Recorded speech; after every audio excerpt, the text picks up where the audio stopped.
parlare del passo in avanti.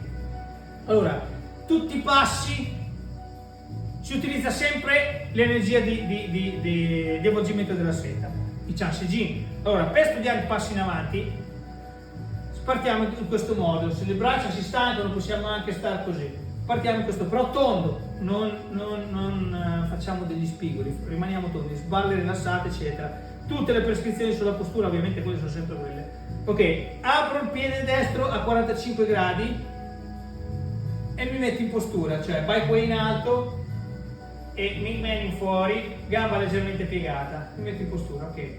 Alzo questa gamba, alzo la gamba sinistra a 45 gradi, poi mi abbasso un pochino e vado col passo. Appoggio prima il tallone, poi tutto il piede e mantenendo il peso verso la gamba di dietro. Poi Chanshijin, 1, ruoto verso l'indietro, 2, sposto il peso, 3, ruoto verso l'avanti.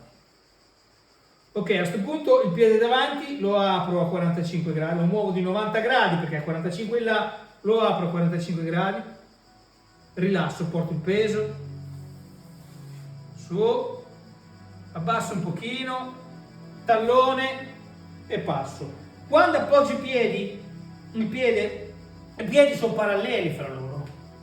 Quando faccio il passo, appoggio i piedi in maniera parallela. Dopo poi li posso andare a ruotare in base alla direzione in cui voglio andare, ma quando li appoggio sono paralleli.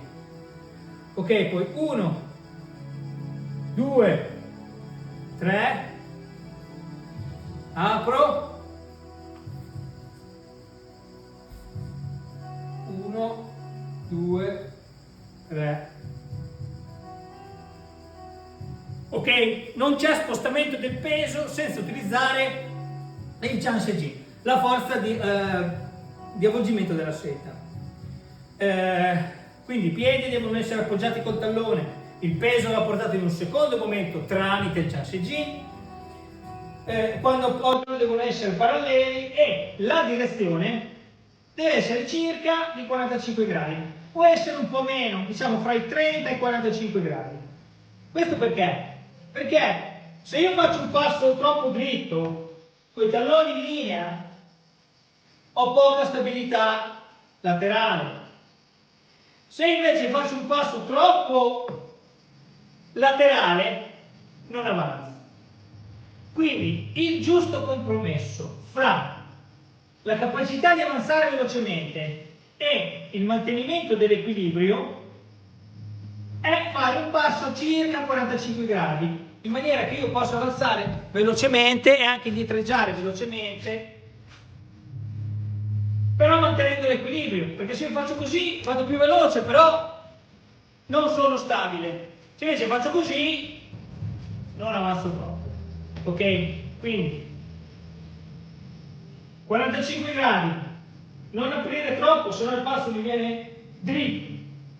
Qui aprire solo a 45 gradi, poi mi metto in postura, su, a 45 gradi. Quella parte di sotto della gamba va tenuta rilassata, non va così, così o così.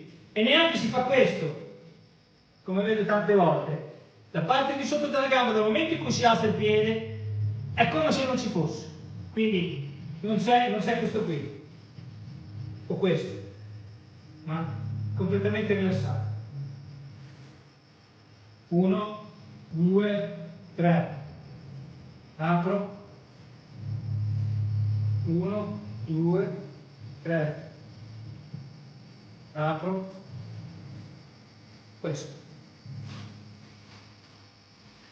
Questo è il passo in avanti che c'è sempre. Adesso la parte di sopra, diciamo, delle braccia l'abbiamo eliminata, però nelle forme, e questo per esempio all'inizio, quando si fa, per esempio, il Jangam Dogui, questo si fa 1,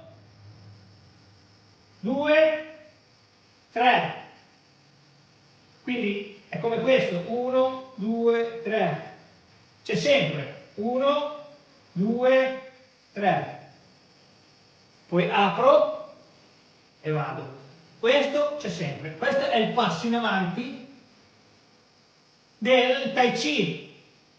Non credo che sia legato solo ed esclusivamente allo stile Chen. tutti gli stili, il passo in avanti segue queste prescrizioni. Grazie a tutti per l'ascolto. Non dimenticate di cliccare mi piace e di iscrivervi al canale YouTube dell'associazione. Chi volesse maggiori informazioni su di me, sulla mia associazione e sui corsi che tengo in presenza a Imola o anche online su richiesta, può consultare il sito www.associazionedonnegym.it. Grazie.